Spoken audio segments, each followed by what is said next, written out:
अगर आप भी एसएससी जीडी 2026 की तैयारी करने लग रहे हैं भाई, तो ये वीडियो आपके लिए बहुत ज्यादा हेल्पफुल हो सकता है। जरूर देखिएगा। देखिए, अभी लास्ट टाइम में हम रिवीजन कैसे करेंगे, ये एक बहुत बड़ा टेंशन वाली चीज हो जाता है। जिनको पता है वो तो कर ही लेता है, लेकिन जिनको नहीं पता, मैं आपके लिए एक बेस्ट सोल्यूशन बताने लग रहा हूं कि जैसे ये एक नंबर है, ठीक है, तो इसको याद करने का सबका अलग अलग अपना अपना टेक्निक होता है। कोई दो दो डिजिट में नंबर को याद करता है, ठीक है, कोई तीन तीन डिजिट में नंबर याद करता है, कोई तीन डिजिट लेता है पहले, फिर दो डिजिट लेता है, फिर तीन डिजिट लेता है, फिर दो डिजिट लेता है। मैक्सिमम लोग दो दो डिजिट करके याद करता है। अब मान लेते हैं आपने एक चैप्टर किसी कहीं से आपने पढ़ा है, ठीक है, एक चैप्टर कुछ भी पढ़ा, आपने ये चैप्टर पढ़ा, आपने पहले पढ़ा था मास्टर ए नंबर से, अब आपको रिवीजन करने का टाइम आया तो मास्टर बी से आपने पढ़ लिया।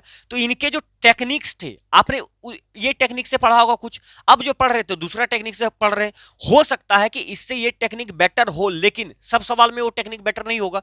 तो मैं आपको बताने की ये कोशिश कर रहा हूं कि दिमाग का जो मेमोरी का रिट्रीव करने का जो चीजें हैं, वो जिस हिसाब से हमने फीड दिया हुआ है वो उसी हिसाब से रिकॉल करता है।